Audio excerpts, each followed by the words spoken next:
Olá, graça e paz, espero que você esteja bem. Nós estamos aqui mais uma vez para continuar essa nossa saga de reflexão dentro da temática que nós estamos tratando aqui do livro de John Blanchard, de Onde está Deus quando as coisas vão mal. Se você talvez caiu por acidente aqui nesse vídeo, não sabe um pouco do que nós estamos falando, procure aí nas nossas postagens, né, os vídeos que nós já gravamos falando deste assunto. Em resumo, na semana passada, o vídeo que nós tratamos aqui é com relação ao assunto que nós tratamos ali de Jó, falando de um caso histórico, o autor vai citar Jó aqui. Uma das lições que nós aprendemos ali é que todos estão sujeitos a enfrentar sofrimento.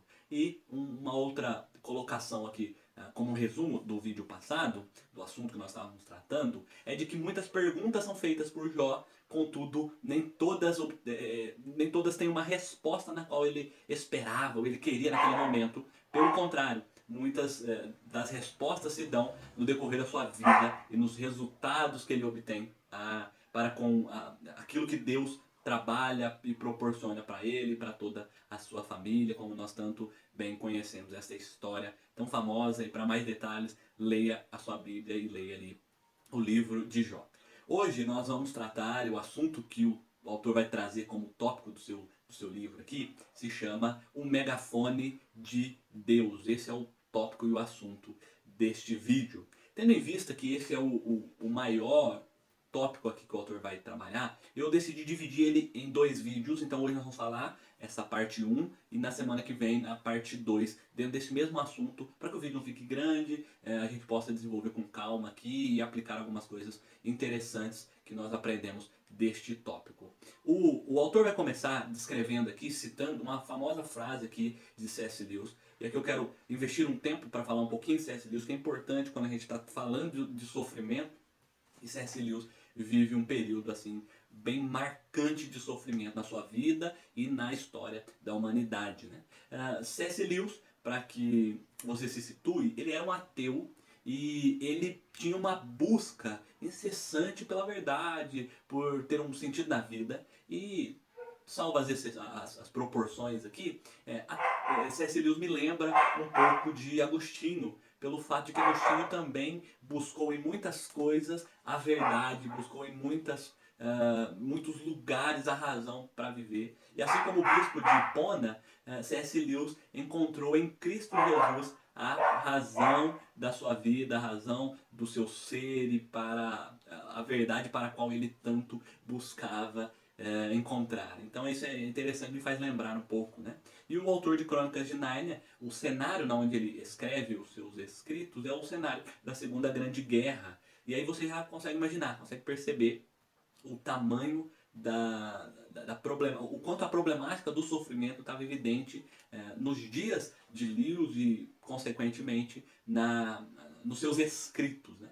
E a frase que John Blanchard vai citar aqui de C.S. Lewis é do seu famoso livro O Problema do Sofrimento. E a frase é essa: Deus sussurra para nós em nossos prazeres, fala em nossa consciência, mas grita em nossos sofrimentos. É o megafone dele a acordar um mundo surdo. Olha que frase importante para a nossa compreensão, né? De que Deus sempre está conosco, tratando e trabalhando em nós, né? Seja em momentos bons, neste sussurrar em nossos prazeres, que Lewis vai falar aqui, falando em nossa consciência sempre, a todo momento, e diante do sofrimento ele não está ausente, né? Ele está gritando a fim de acordar a todo, ou seja, ele está agindo diante do sofrimento. É uma frase bacana e interessante, né? Além das muitas citações aqui, a minha cachorra também quer participar desse vídeo. Hoje ela tá a sererê aqui, ela tá toda alvoroçada, né? Mas vamos aí com esse fundo esse fundo musical aqui dos latidos da área. Vou até colocar uma fotinha nela na edição aqui para vocês conhecerem ela também, né?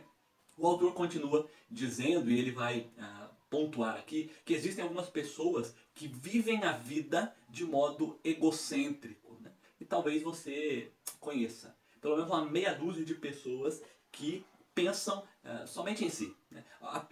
O primeiro pensamento e a prioridade de suas vidas é o seu bem-estar, é estarem bem a qualquer custo, é estarem e viverem bem, independente do que aconteça com as outras pessoas.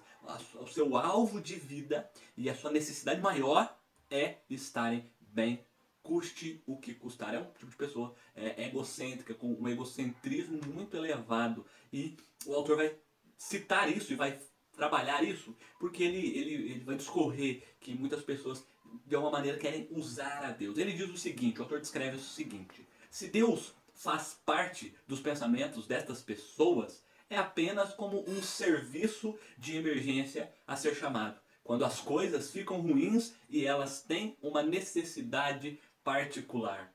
Olha que questão interessante aqui, né?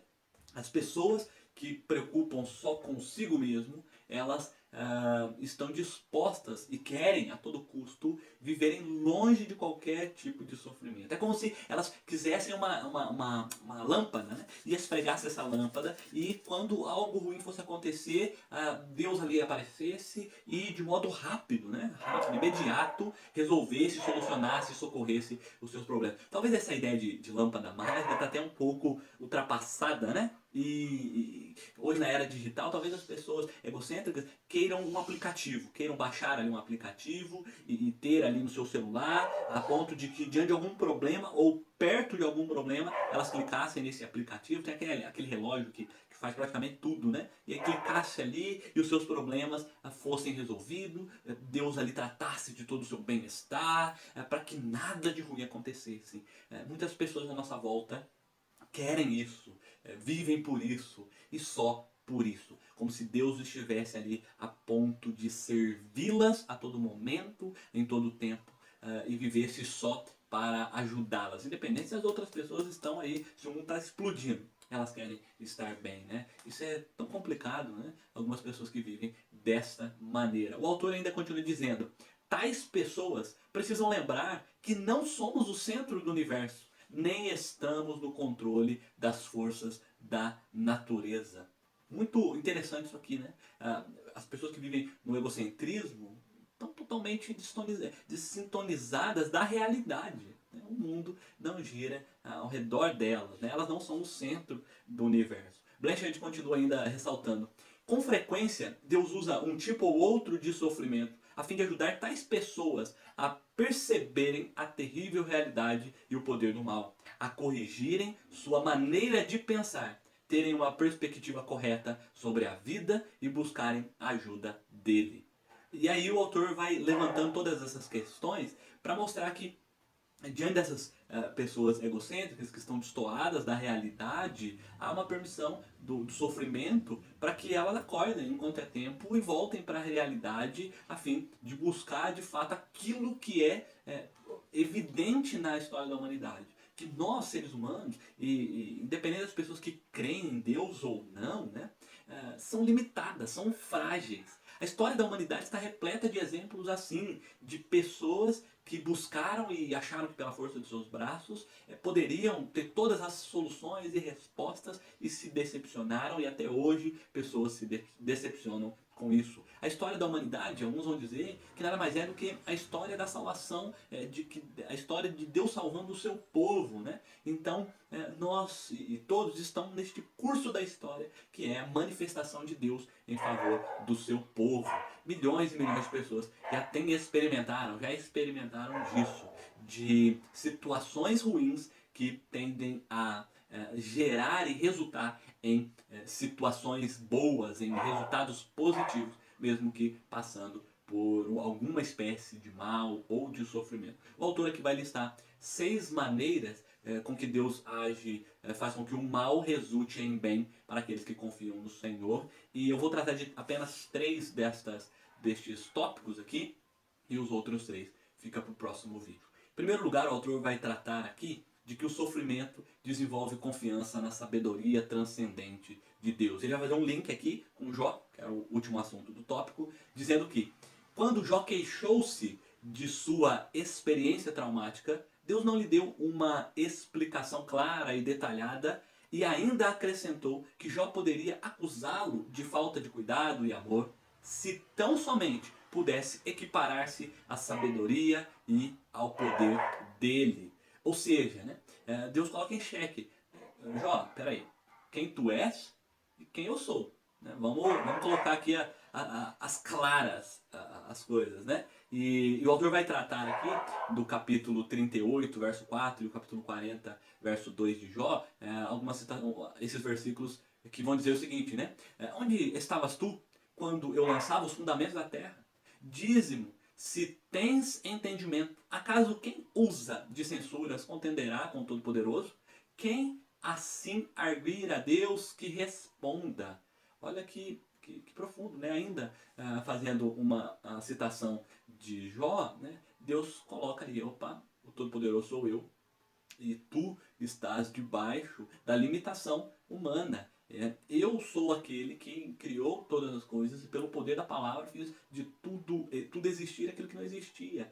Calma lá, peraí. Nada foge do meu controle, né?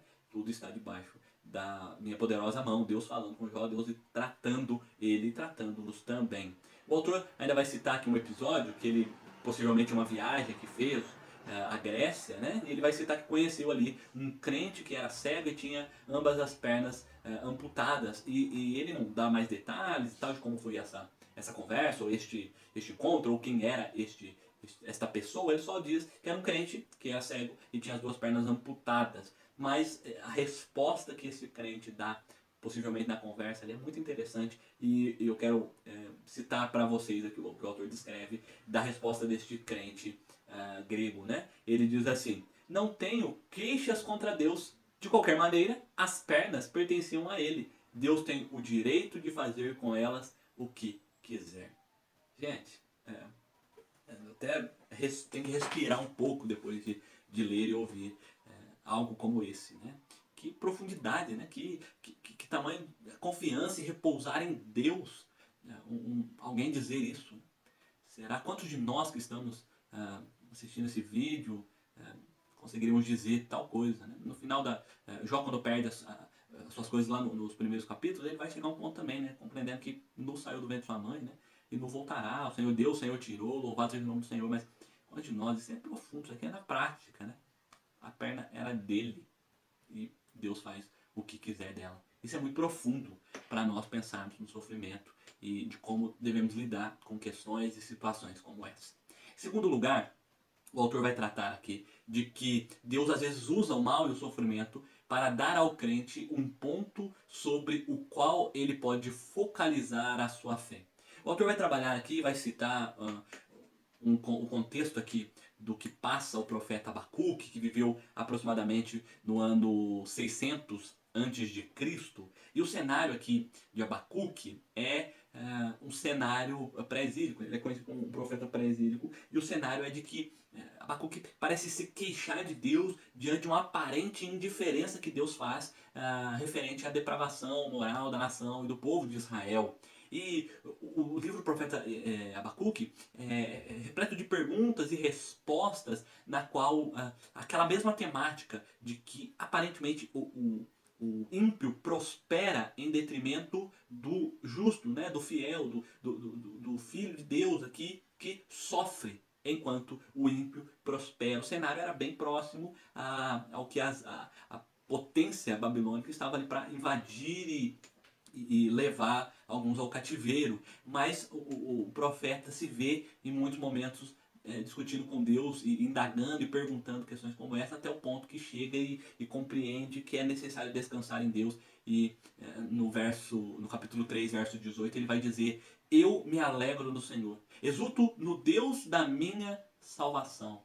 Ele descansa e se depara ali no controle de Deus, e ali ele repousa a sua fé e a sua confiança. Olha que coisa tremenda, né? John Blanchard vai citar aqui o professor Peter Bloomfield diante de um comentário que ele faz com relação a essa questão da confiança, se Deus é digno ou não de confiança. E olha a frase interessante que ele diz: não existe uma razão válida para duvidarmos de Deus, apesar da curiosidade e fraqueza do homem, e de nossas perguntas irrespondíveis e das deficiências de nosso conhecimento e da interminável busca das coisas não reveladas, enquanto ignoramos as coisas reveladas. Deus é completamente digno de confiança. Olha que que forte isso aqui, né? Nós falamos em vídeos passados sobre isso. Às vezes nós estamos tão preocupados em inventar, ou melhor, de saber coisas que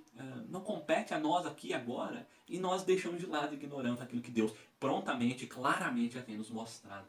É interessante isso, né? Em terceiro e último lugar, o autor aqui vai levantar a questão também de que muitas vezes o sofrimento tem o objetivo de ser espiritualmente produtivo. O sofrimento como um objetivo de ser espiritualmente produtivo. Ele vai citar e fazer uma alusão aqui a Tiago quando escreve de que todos nós devemos ser perfeitos e íntegros e em nada deficientes. Tiago 1,4. Né? Ou seja, diante do sofrimento, precisamos estar sensíveis e perceber o que e em que podemos crescer com tudo isso, né? Com o que está acontecendo. Ele chama a atenção para isso. Né? Queria prosseguir e dizer mais sobre isso, mas temos que encerrar. E para concluir este tópico, né, no qual nós vamos retomar na semana passada, levantando e destacando algumas questões a fim de concluirmos e amarrarmos as ideias propostas neste vídeo. A primeira delas é de que o sofrimento é didático. Ele tende a ser didático, ele tende a nos ensinar constantemente. Né? É bem verdade que diante do sofrimento nós às vezes nos encontramos confusos. Né? Às vezes nós não conseguimos enxergar claramente. Isso é uma realidade, não tem como negar. Seria aqui uma hipocrisia da minha parte falar que diante do sofrimento tem que ficar todo mundo firmão assim e tal, mas a triste realidade é que diante do sofrimento nos tornamos muitas vezes confusos, mas há muito ensinamento diante do sofrimento.